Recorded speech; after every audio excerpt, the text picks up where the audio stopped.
لتحضير ألذ وأطيب شيش طاووق مشوي بالبيت على طريقة المطاعم وطريقة الشوي الصحيحة، ما عليكم إلا تتبعوا هيدي الطريقة. أهلا وسهلا فيكم متابعيني على قناتي بوصفة جديدة. اليوم رح نحضر وصفة الشيش طاووق على طريقة المطاعم بتتبيلة طيبة وطريقة الشوي بالبيت لحتى يكون الشيش طاووق مستوي من برا ومن جوا ويكون كتير طري من جوا وما ينشف معنا صدر الدجاج.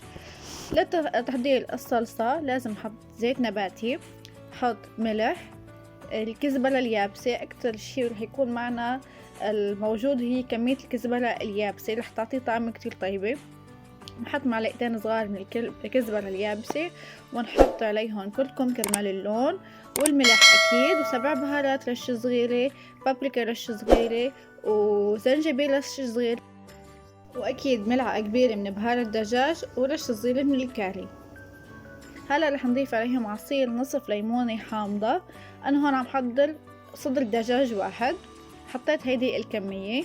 رح حط خل أبيض أو خل تفاح، بحط ملعقة كبيرة كرمال يستوى معنا صدر الدجاج. رح حط تقريبا 4 ملاعق كبيرة من اللبن الزبادي.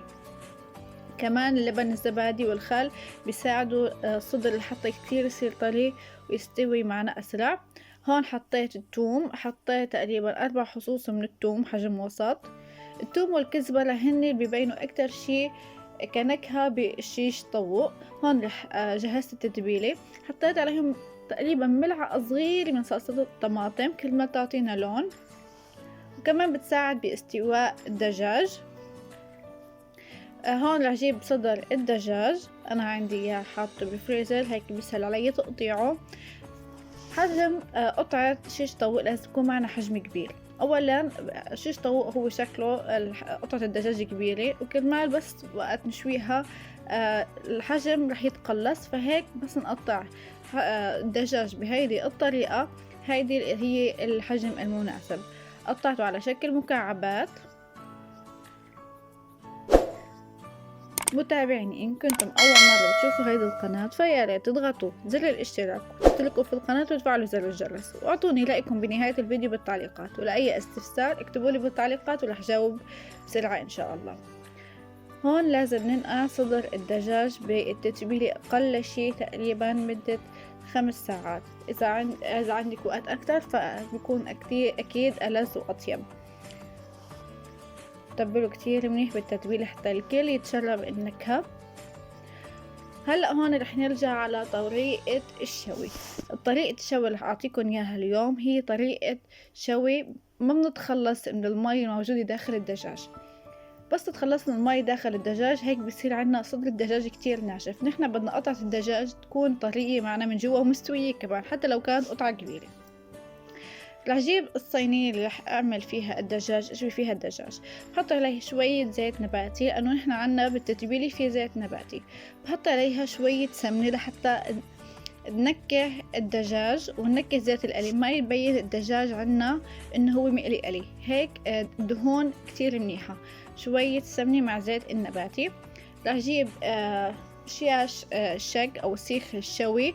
عندي انا هون السيخ الخشبي. بحط فيه صدر الدجاج وراح بصينية رح اشويه فيه على النار.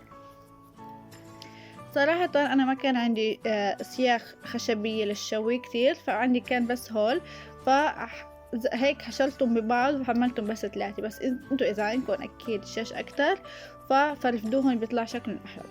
بالنسبة لطريقة الشوي بحط الصينية عندي على الغاز على درجة حرارة كتير قوية.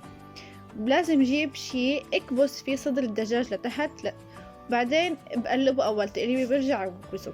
بس اكبسه على الوجهين يعني. بقى ببطل بحاجة انه اكبس صدر الدجاج. النار لازم تضل كتير قوية معنا ونحن عم نقلب. ممنوع نغطي الصينية بشكل كامل. مجرد ما غطينا الصينية هيك الدجاج رح ينطبخ معنا طبخ، ما رح ينشوى شوي. ومجرد ما غطيناها المي رح تطلع من الدجاج وهيك معنا رح ينشف. فالطريقة المضبوطة نحطه دائما على نار قوية، نكبسه على الوجهين اول اشي، وبعدين بنقلبه على كافة الجوانب ونضل حافظين على النار القوية، وهيك بيتحمر وبياخد معنا لون وطعم يغير شكل وما بينشف معنا الدجاج ابدا. صحتين وهنا، بشوفكم بفيديو جديد، الى اللقاء.